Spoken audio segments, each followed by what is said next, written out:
Hello students, welcome to victory education. আমি তোমাদের Somnath sir. 2025 সালে আমরা পদার্পণ করেছি। আর তোমাদের 2025 সালে বর্তমান সব থেকে বড় চর্চিত যে রেলওয়ের ভ্যাকেন্সিটা, সেটা হচ্ছে রেলওয়ে গ্রুপ ডি 2025। এবং তোমরা জানো যে সোমনাথ স্যার তোমাদের প্রথম থেকে একদম ডে ওয়ান থেকে কিন্তু এই গ্রুপ ডি 2022-এর কঠিন কঠিন প্রশ্নগুলোর অ্যানালিসিস খুব সহজে বাংলা ভাষায় এনসিইআরটি থেকে করিয়েছে। যারা জানো না তারা প্লেলিস্টটা চেক করে নাও, যে প্লেলিস্টে প্রত্যেকটা ক্লাস তুমি ডে ওয়ান থেকে পাবে। এবং আজকে তার হচ্ছে পার্ট 49, আজকে তার হচ্ছে পার্ট 49, 99 প্লাস দ্য শিফটের। এবং যেহেতু আমরা 2025-এ পদার্পণ করেছি, তাই এগুলো কিন্তু ভালো করে আরো কম্প্যাক্ট আকারে করবে। কারণ তোমরা যদি দেখে থাকো ভালো করে, তাহলে দেখবে যে এই যে 99 প্লাস শিফট, এখান থেকে কিন্তু প্রচুর প্রশ্ন এলপি, জেই, টেকনিশিয়ান গ্রেড 3 প্রত্যেকটা পরীক্ষায় হুবহু কমন এসেছে। তাই প্রত্যেকের জন্য এই যে ক্লাসটা, এই ক্লাসটা ভীষণ গুরুত্বপূর্ণ। প্রথম থেকে বলেছি, যারা দেখিয়েছো তারা ফ্রুটফুল রেজাল্ট পেয়েছো। কারা কারা টেকনিশিয়ান গ্রেড 3 তে ভালো রেজাল্ট করেছো এই ক্লাসগুলো দেখে, তারা অবশ্যই কমেন্ট করে এই ভিডিওটার কমেন্ট বক্সে জানাবে যদি তোমরা ভিডিওটি দেখো।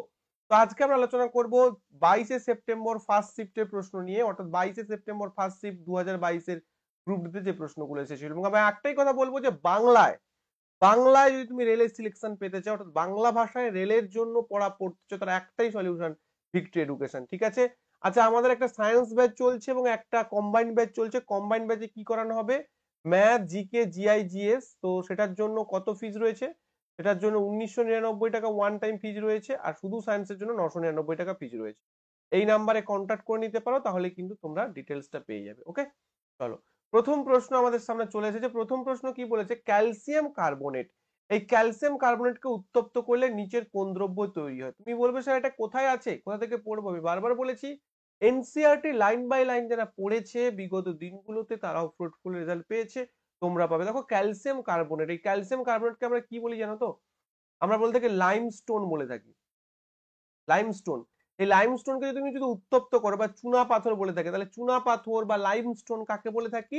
Calcium carbonate. এটা কি হয়? এটা সলিড। এই যে ব্র্যাকেটের মধ্যে যে এই যে বিষয়টা না, ব্র্যাকেটের মধ্যে যেটা লেখা থাকে, এটা একটা কম্পাউন্ড বা একটা এলিমেন্টের নেচার বা তার অবস্থাটা কি, সেটা কিন্তু ডিনোট করতে ব্যবহার করা হয়। যেমন এখানে ক্যালসিয়াম কার্বনেট আমি ব্র্যাকেটে লিখেছি এস, তার মানে কি এটা একটা সলিড ইন ফরমেশন, অর্থাৎ সলিড ফরম্যাটে রয়েছে। এটাকে যখন তাপ দেওয়া হচ্ছে বা হিট দেওয়া হচ্ছে, এটা কিসে পরিণত হচ্ছে? ক্যালসিয়াম অক্সাইড সলিডে পরিণত হচ্ছে, প্লাস কার্বন ডাইঅক্সাইড। তার মানে এটা একটা কি রিঅ্যাকশন স্যার? এটা হচ্ছে একটা বিয়োজন বিক্রিয়া, বিয়োজন বিক্রিয়া, মনে থাকবে। তাহলে আমি তোমাকে বলতে পারি যে ক্যালসিয়াম কার্বনেটকে তাপ দিলে কি উৎপন্ন হয় ভাই সাহেব? পোড়া চুন উৎপন্ন হয়। পোড়া চুন, দেখো এখানে কিন্তু পোড়া চুন কোথাও লেখা নেই। এখানে কিন্তু পোড়া চুন কোথাও লেখা নেই। কি আছে? চুনা পাথর, স্ল্যাগড চুন, কুইকলাইম, মার্বেল। তাহলে আমরা কি বলবো? দেখো, পোড়া চুন, এই যে পোড়া চুন, এর রাসায়নিক নাম হচ্ছে ক্যালসিয়াম অক্সাইড, যাকে আমরা কুইকলাইম বলে থাকি। কি বলে থাকি? কুইকলাইম। এই ছোট্ট ছোট্ট জিনিসগুলো মনে না থাকলে কি হবে? তুমি তুমি জিনিসটা জানো, কিন্তু অপশনস গুলো একটু অন্যভাবে ঘুরিয়ে দিয়েছে, তাহলে তুমি কিন্তু পারবে না। তাই প্রত্যেকটা জিনিস খুঁটিয়ে খুঁটিয়ে জানতে হবে। দেখো, চুনা পাথর, চুনা পাথর তো ভাই ক্যালসিয়াম কার্বনেটকেই বলা হয়, তাহলে এটা তো হবে না।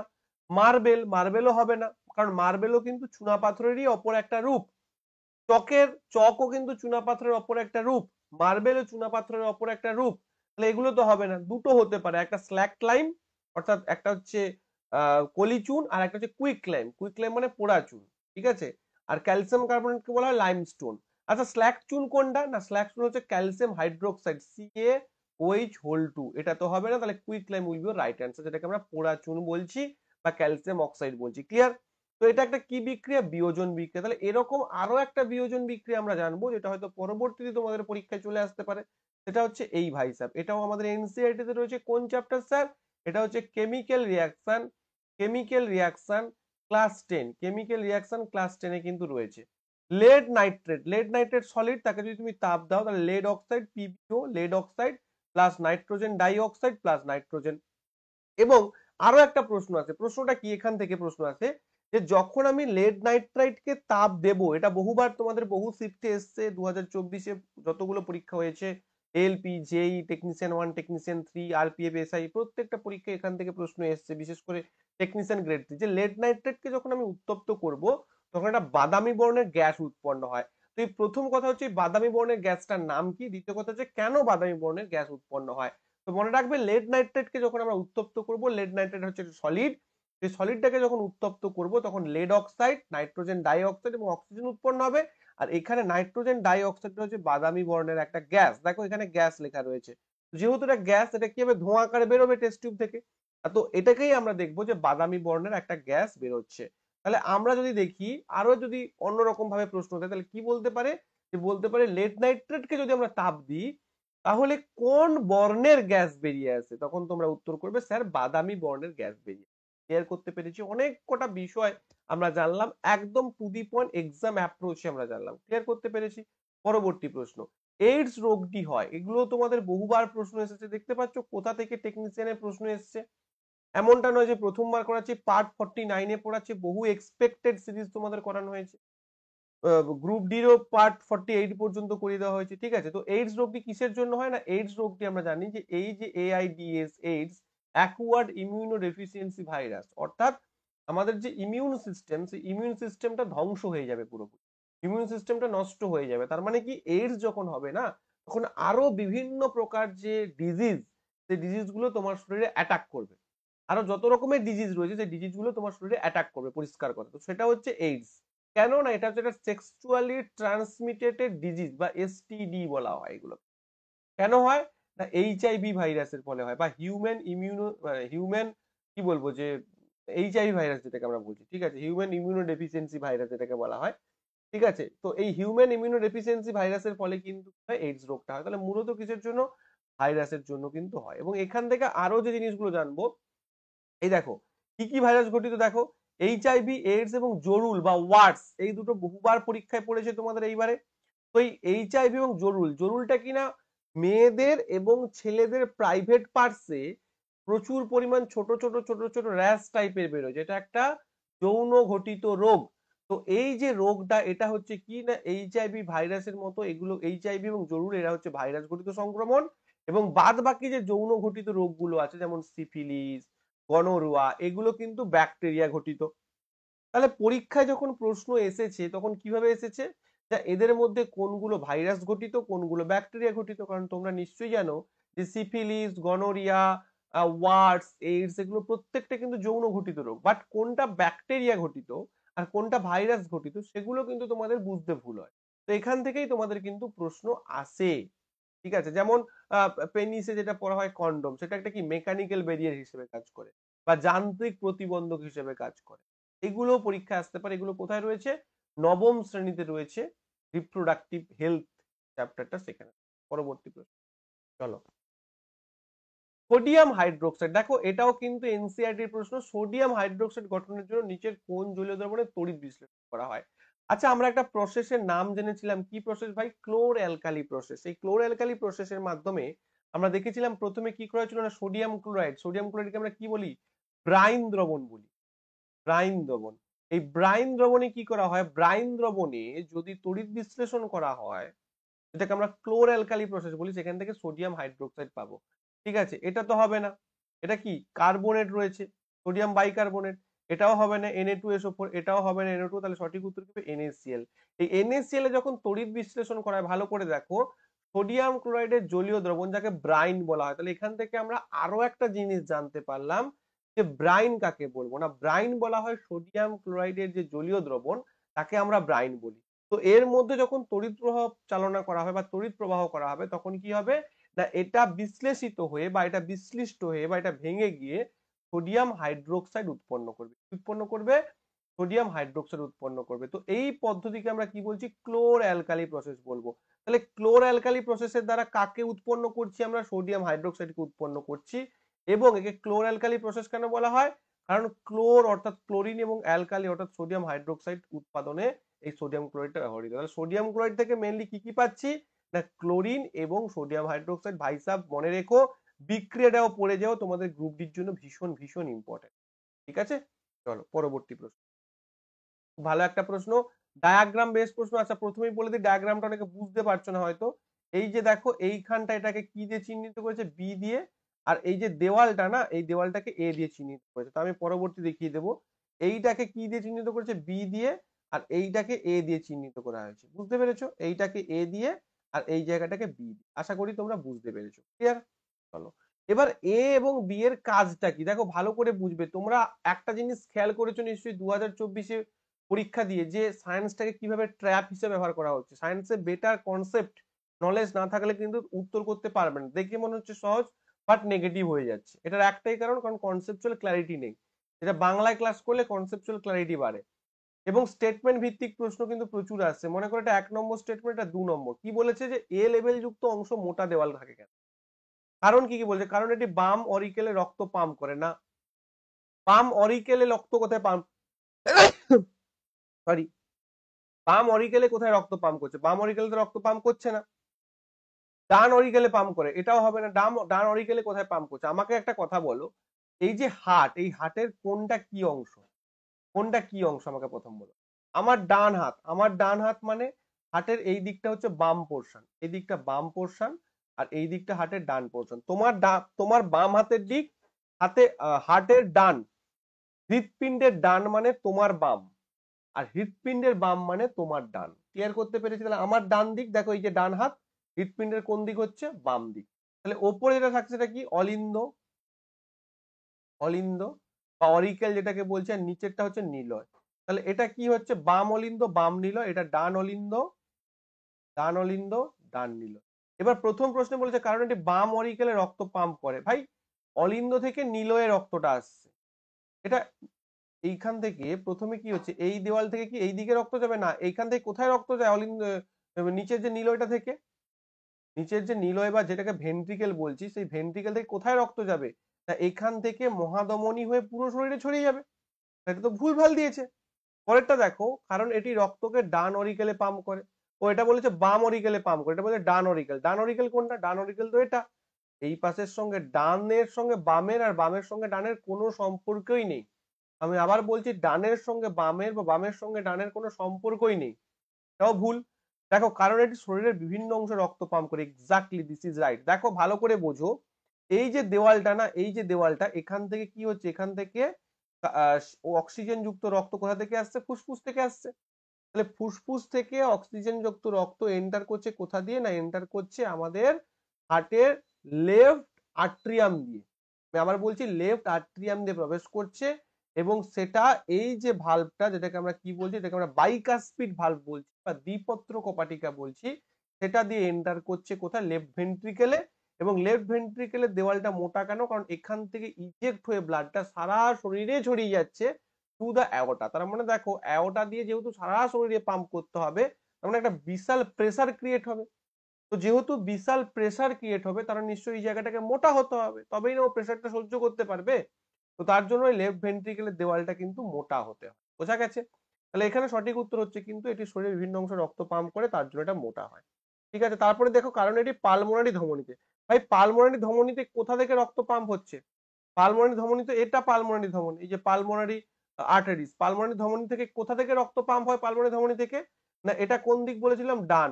তাহলে ডান নিলয় বা রাইট ভেন্ট্রিকেল, রাইট ভেন্ট্রিকেল থেকে, এটা এখান থেকে কিন্তু পালমোনারি আর্টারিতে রক্ত যায়। কিন্তু আমাকে তো বলেছে এই দিকটা, এটাও ভুল রয়েছে ভাই সাহেব। বোঝা গেছে পুরো ব্যাপারটা? এটা হচ্ছে সঠিক। এবার দেখো অপশন মানে বিটা কি বলছে? বি লেভেল, বি লেভেল কোনটা ছিল বলতো? বি লেভেল এইটা ছিল, এইটা, অর্থাৎ দ্বিপত্র কপাটিকা বা বাইকাস্পিড ভালভটাকে করেছিল। বাইকাস্পিড ভালভ কি বাধা দেয়? না এখান থেকে, অর্থাৎ লেফট ভেন্ট্রিকেল থেকে, লেফট ভেন্ট্রিকেল থেকে বা বাম নিলয় থেকে, বাম নিলয় থেকে, এই নিলয় এবং অলিন্দ মনে রাখার থেকে ভেন্ট্রিকেল এন্ড আট্রিয়ামটা মনে রাখবে। কারণ বাংলাতেও তোমাকে অরিকেল এবং আট্রিয়াম এবং নিলয় না লিখে ভেন্ট্রিকেল লিখে দেবে। ঠিক আছে, এইখান থেকে ব্লাডটা যাতে এই দিকে না যায়। কেন? যখন দেখো, যখন এ কি করে পাম্প করবে, তো পাম্প করার সময় প্রেসার ক্রিয়েট হবে। তো এই গেটটা যদি না বন্ধ থাকে, তখন কি হবে? রক্ত তো আবার এই দিকে ব্যাক ফ্লো হয়ে যাবে না। তো এটাকে বন্ধ রেখে এগুলো খোলা থাকে, তার ফলে কি হয়? ব্লাডটা এই দিক দিয়ে। বোঝা গেছে? ক্লিয়ার করতে পেরেছি প্রত্যেকের কাছে? তাহলে option C will be right answer. তো এইগুলো কিন্তু পরীক্ষা হলে করাটা রীতিমতো চাপের ব্যাপার। তাহলে কি করে করবে? না, হার্টের ওপর একটা ক্লিয়ার ডায়াগ্রাম, হার্টের ক্লিয়ার ডায়াগ্রামটা তোমার ব্রেনের মধ্যে সেট আপ থাকতে হবে, তবেই তুমি এগুলো করতে পারবে। পরবর্তী প্রশ্ন বলছে, ধরুন একটি বিন্দু উৎস একটি সিস্টেমে ইনসিডেন্ট, এবং এটি সিস্টেমের প্রধান অক্ষের সাথে সাপেক্ষে আলোর একটি সমান্তরাল রশ্মি তৈরি করে। সিস্টেমটি হলো, ভালো করে বোঝো।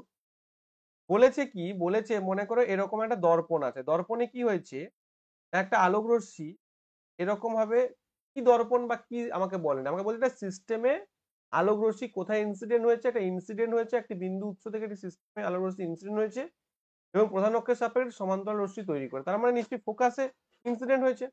আর ফোকাসে ইনসিডেন্ট হলে কি হবে না, সেটা সমান্তরাল হবে, প্রধান অক্ষের সমান্তরাল বেরিয়ে যায়।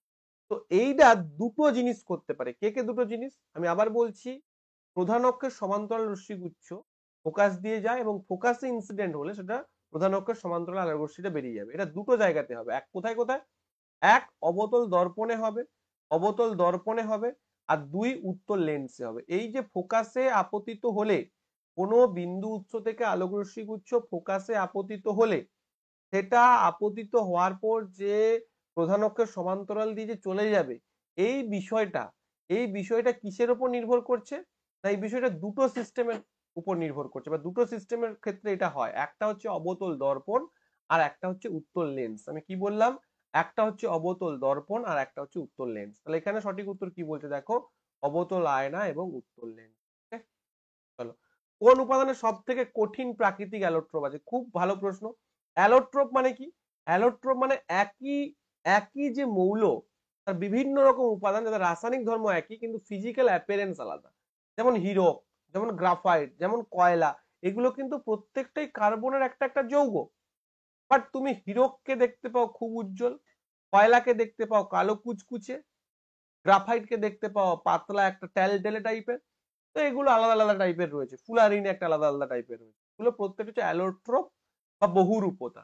তো কঠিন, সব থেকে কঠিন কি জানি আমরা, হীরক। হীরক, তাহলে হীরক অ্যাকচুয়ালি কথা বলছে যে হীরক কার অ্যালোট্রোপ। হীরক কার অ্যালোট্রোপ না, হীরক আমরা জানি আমাদের কার্বন রয়েছে, সেই কার্বনের অ্যালোট্রোপ হচ্ছে হীরক। ক্লিয়ার করতে পেরেছি? ইজি প্রশ্ন ছিল। পরবর্তী প্রশ্ন দেখো, ভালো করে বুঝবে এটা কোন চ্যাপ্টার থেকে দিয়েছে। আমি চ্যাপ্টার গুলো তোমাদের লিখে দিচ্ছি। এনসিইআরটি ক্লাস 10, চ্যাপ্টারের নাম কি, কার্বন, কার্বন এবং তাদের যৌগ, কার্বন এবং তাদের যৌগ, এই চ্যাপ্টারটা থেকে কিন্তু কার্বন এবং তাদের যৌগ চ্যাপ্টারটা থেকে। ঠিক আছে, কি বলেছে, বলেছে দেখো, 3 কার্বন শৃঙ্খল এবং একটি কিটোন গ্রুপ বিশিষ্ট কার্বন যৌগের সঠিক নাম। কিটোন, কেটোন লেখা হয়েছে, কিটোন গ্রুপ। কিটোন মানে কি থাকবে ভাই সাহেব, এদিকে একটা বন্ড থাকবে সিও গ্রুপ, এদিকে একটা বন্ড থাকবে। আমাদের একটুকু জানতে হয় যে কোন কার্যকরী মূলকের ক্ষেত্রে কোন প্রত্যয় যোগ হয়। কিটোনের ক্ষেত্রে কোন প্রত্যয় যোগ হয় না, ওন প্রত্যয় যোগ হয়, ওন, ওন। তাহলে দেখো নল, অল প্রত্যয় যুক্ত হয়েছে, তাহলে এটা তো হবে না। অল প্রত্যয় কার ক্ষেত্রে যুক্ত হয়, ওইচ এর ক্ষেত্রে। এলিমিনেট করো। প্রোপেন, এন, এন কার ক্ষেত্রে, শুধু অ্যালকেনের ক্ষেত্রে হয়। ন্যাল, এটা দেখো প্রোপা ন্যাল, ন্যাল কার ক্ষেত্রে যুক্ত হয়, সিএইচ এর ক্ষেত্রে হয়। দেখো এখানে রয়েছে প্রোপা, অ্যাকচুয়ালি প্রোপে রয়েছে, প্রোপানোন হবে, তাহলে propanone will be your right answer. Propane one on, propanone, propanone হচ্ছে কিন্তু অ্যাকচুয়ালি সঠিক উত্তর। এখানে propanone will be right answer, 3 carbon. আর তোমরা নিশ্চয়ই জানো যে একটা কার্বন থাকলে তাকে কি বলা হয়, মিথ। দুটো কার্বন যখন থাকবে তখন তাকে বলা হয় ইথ। তিনটে কার্বন যখন থাকবে তখন তাকে বলা হয় কি, প্রোপ। চারটে কার্বন যখন থাকবে তখন তাকে বলা হবে বিউট। এগুলো নিশ্চয়ই জানো। পাঁচটে কার্বন থাকলে তখন বলা হবে পেন্ট। ছটা থাকলে হেক্স। তো এইভাবে এগুলো আর কি হয়, এগুলো একটু মনে রেখে দাও, কারণ অনেক সময় কি হয়, দুটো কার্বন বিশিষ্ট কোনো কিছু বললো, তুমি প্রোপে ডাক দিয়ে দিলে, তো সেগুলো ভুল হয়ে যায় আর কি। তো এগুলো যাতে ভুল না হয় তার জন্য আমি বললাম। বোঝাতে পেরেছি? পরবর্তী প্রশ্ন। চলো, এই যে এখানে আর কি পুরোটা দেওয়া রয়েছে, প্রোপানন, এটা হচ্ছে আমাদের ক্লাস 10 এনসিইআরটি কার্বন এবং তাদের যৌগের একটা পেপার কাটিং। চলো পরবর্তী প্রশ্ন। একটা উদ্ভিদে আমরা এই ধরনের একটি কোষ দেখতে পাই, দেখো এই ধরনের একটা কোষ দেখতে পাই। একটা উদ্ভিদে, বিভিন্ন রকম উদ্ভিদে আমরা কিছু স্পেশালাইজড কোষ দেখতে পাই, এটাও এনসিইআরটি তে রয়েছে। এই এই জিনিসটা আসলে কি, এটা একটা মূল, মূলের আর কি, কি বলবো, মূলের আর কি মূল রোম যাকে বলা হয় এটা। দেখো এখানে কিছু কিছু স্পেশালাইজ সেল আমি দিয়েছি, যেমন এই যে মূল রোম দেখতে পাই, root hair, root hair cells, ঠিক আছে, রুট হেয়ার সেলসটা এইরকম দেখতে।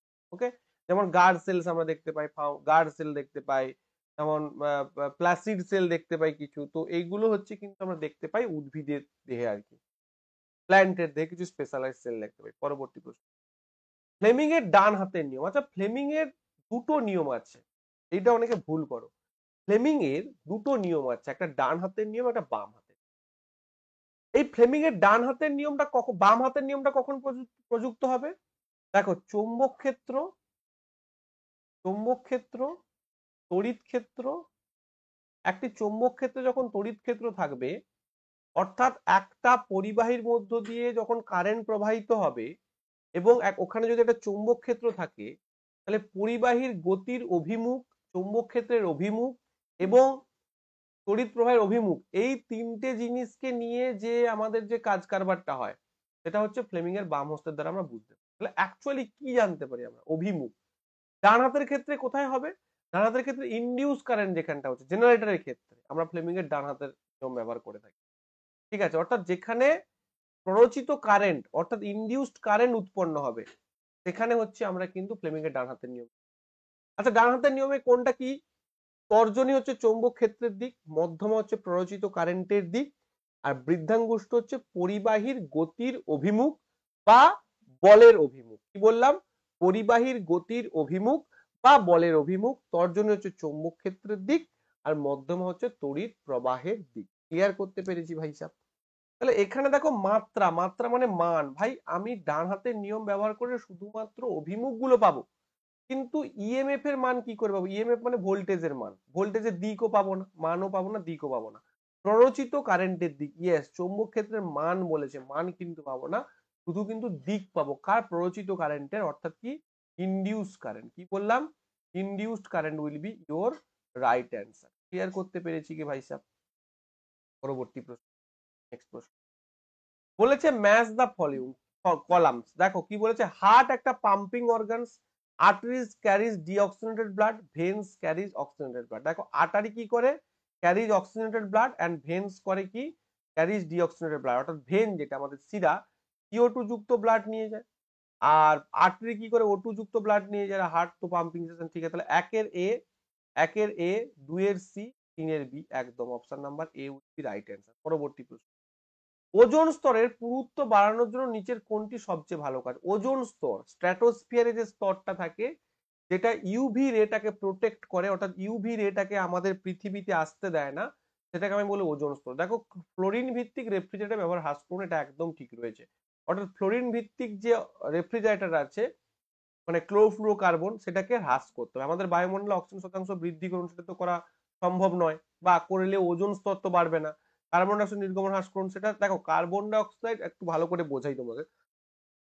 কার্বন ডাইঅক্সাইড গ্লোবাল ওয়ার্মিং ঘটাচ্ছে, তাই বলে ওটা ওজোন স্তরকে ক্ষয় করছে না। ওজোন স্তরকে কে ক্ষয় করছে? সিএফসি ক্ষয় করছে। ওজন ভর্তি বেলুন ছেড়ে দিন, যা উচ্চতায় ফেটে যাবে, এগুলো হবে না। সিএফসি ওজন স্তরে ক্ষয় করছে, কার্বন ডাইঅক্সাইড গ্লোবাল ওয়ার্মিং বাড়াচ্ছে। অনেক সময় কি হয়, একটা ভুল ধারণা প্রত্যেকের মধ্যে থাকে যে কার্বন ডাইঅক্সাইড তো ক্ষতিকর, এই কার্বন ডাইঅক্সাইড গিয়ে বোধহয় ওপরে আর কি ওজন স্তর, ব্যাপারটা কিন্তু। পরবর্তী প্রশ্ন, নিচের কোন যন্ত্র প্রতিসরণ নীতি ব্যবহার করা হয়? প্রতিসরণ নীতি ব্যবহার করা হয় চশমা। কেন ভাই সাহেব? কারণ চশমাতে আমরা কি ব্যবহার করে থাকি? উত্তল লেন্স বা অবতল লেন্স, আর লেন্সটা কিন্তু প্রতিসরণের সঙ্গে ডাইরেক্ট সম্পর্কিত।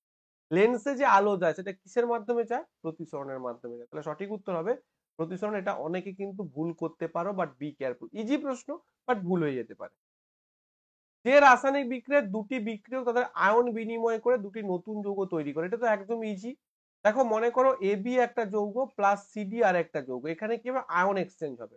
অর্থাৎ এটা চলে আসবে এখানে, আর বিটা চলে আসবে এখানে। অর্থাৎ কি হবে না, যেখানে যৌগটা উৎপন্ন হবে এডি প্লাস বি, এই যে দেখো আয়নটা এক্সচেঞ্জ হলো, এটাকেই আমরা কি বলছি? দ্বি প্রতিস্থাপন রিয়াকশন। তো আয়ন এক্সচেঞ্জের মাধ্যমে যেটা হয় দ্বি প্রতিস্থাপন রিয়াকশন।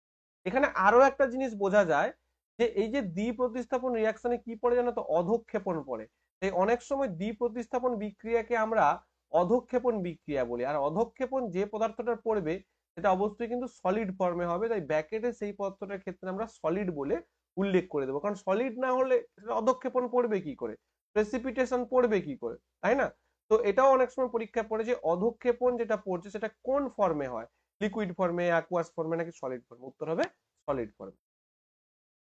ধরুন একটি বাতি 10 ভোল্ট একটি ব্যাটারির সাথে সংযুক্ত থাকে। তোমাদের প্রত্যেককে বলবো প্রথমে নিজেরা অঙ্কটা করবে বা নিজেরা প্রশ্ন উত্তর করবে, তারপর তোমরা অ্যান্সারটা শুনবে। যারা বুঝতে পারছো তারা এক্সপ্লেনেশনটা শুনে নেবে, আর যারা অঙ্কটা পাচ্ছো তবু এক্সপ্লেনেশনটা শুনবে। এই কারণে, কারণ একটা প্রশ্ন বলতে গিয়ে আমি অনেক কিছু আলোচনা করে থাকি। ধরুন একটা বাতি 10 ভোল্টের একটি ব্যাটারির সাথে সংযুক্ত বাতির মধ্য দিয়ে প্রবাহিত কারেন্ট হচ্ছে 2 অ্যাম্পিয়ার। 10 সেকেন্ডে বাতি দ্বারা উৎপাদিত তাপশক্তি।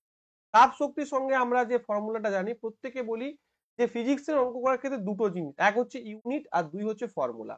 দেখো এখানে প্রত্যেকটা এসআই ইউনিটই দেওয়া রয়েছে, ফলে আমাদের চিন্তা করার দরকার নেই। অপশনস গুলো এসআই ইউনিট দেওয়া রয়েছে। এইচ ইকুয়াল টু কি জানি, আই স্কোয়ার আর টি। আই কত স্যার? আই দেওয়া রয়েছে। আর কি দেওয়া রয়েছে? উত্তর হচ্ছে না, কিন্তু ভি এবং আই দিয়ে বের করতে পারি, বাট বের করার দরকার নেই। আচ্ছা, আমরা আই স্কোয়ার আর টিকে এরকম লিখতে পারি, I R into I into T. I R মানে কি? ভি। তাহলে V into I into T equal to লিখতে পারি। এগুলো তোমাদের ফর্মুলা আমি মুখস্থ না করিয়ে একটা ফর্মুলা থেকে কনভার্সনটা কেন শিখে, যাতে তোমরা ইউনিফাইড কনভার্সন শিখতে পারো। পরীক্ষা হলে কনভার্সন শিখলে তবেই তোমরা বিষয়গুলোকে বুঝতে পারবে। ভি কত স্যার? 10 ভোল্ট। আই কত স্যার? 2। আর টি কত স্যার? 10। তাহলে 10 দিয়ে 20, 10 এ 200, তার মানে 200 joule will be your right answer. 200 joule হয়ে যাবে তোমাদের কিন্তু অপশন নাম্বার। ক্লিয়ার করতে পেরেছি? প্রত্যেকের ক্লাসটা ভালো লাগলে, যারা নতুন আমার ক্লাস দেখছো তারা অবশ্যই কমেন্ট করে জানাবে যে ক্লাসগুলো কেমন লাগছে এবং গ্রুপ ডির জন্য তোমরা বুঝতে পারছো কিনা।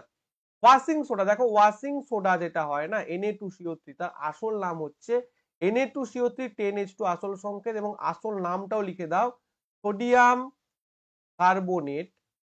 শুধু সোডিয়াম কার্বনেট কিন্তু নয়, সোডিয়াম কার্বনেট তো Na2CO3, তাহলে 10H2 এর জন্য কি লিখবো? ডেকা হাইড্রেট। সোডিয়াম কার্বনেট ডেকা হাইড্রেট, মনে থাকবে। কেয়ার। পরবর্তী প্রশ্ন, নিচের কোন উদ্ভিদ পরজীবী? পরজীবী মানে কি? প্যারাসাইট। প্যারাসাইট, এখানে প্যারাসাইট অ্যাকচুয়ালি কি হবে জানো তো? কলস উদ্ভিদ কিন্তু হবে না। প্যারাসাইট হচ্ছে কুসকুটা। কলস উদ্ভিদ কিন্তু পতঙ্গভুক, বাট প্যারাসাইট না। প্যারাসাইট মানে কি? অন্য দেহ থেকে চুষে নেবে পুরোপুরি, সেটা হচ্ছে কুসকুটা বা স্বর্ণলতা যাকে আমরা বলবো। পরবর্তী প্রশ্ন, নিচের কোনটি ফিটাস হওয়ার জন্য অঙ্গ বৃদ্ধি ও বিকাশ অব্যাহত রাখে? সেটা হচ্ছে ভ্রূণ।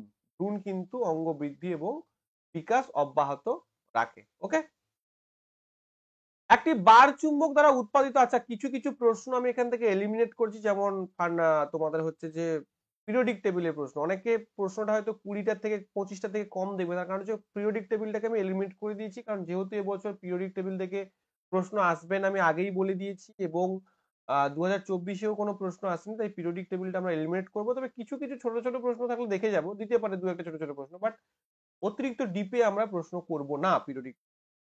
একটি বার চুম্বক দ্বারা উৎপাদিত চৌম্বক ক্ষেত্র রেখা, দেখো বার চুম্বকে দু ধরনের চৌম্বক ক্ষেত্র রেখা দেখতে পাই আমরা। একটা কি না, একটা হচ্ছে বাইরের দিকে। বাইরের দিকে কি হয় না, এটা যদি নর্থ, এটা যদি সাউথ হয়, বাইরের দিকে নর্থ থেকে সাউথের দিকে আসে, আর ভেতরের দিকে সাউথ থেকে নর্থের দিকে যায়। এটি উত্তর মেরু থেকে উৎপন্ন এবং দক্ষিণ মেরুতে শেষ হয়। এটি উত্তর মেরু থেকে উৎপন্ন, পূর্ব মেরুতে কিছু নেই। দক্ষিণ মেরু থেকে উৎপন্ন হয় না, হবে না। ঠিক আছে, দেখো উৎপন্ন হয় কথাটা বলেছি, উৎপন্ন তো কিন্তু সাউথ মেরুতে হয় না, নর্থ থেকে উৎপন্ন হয়ে দক্ষিণে আসে, উত্তর থেকে উৎপন্ন হয়ে দক্ষিণে আসে, দক্ষিণ মেরু থেকে উৎপন্ন হয় না। তাহলে সঠিক উত্তর হবে অপশন নাম্বার এ। তাহলে একটা বার চুম্বকের বাইরে কি হয়, নর্থ থেকে উৎপন্ন হয়ে সাউথের দিকে আসে, আর ভেতরে কি হয়, সাউথ থেকে নর্থের দিকে যায়।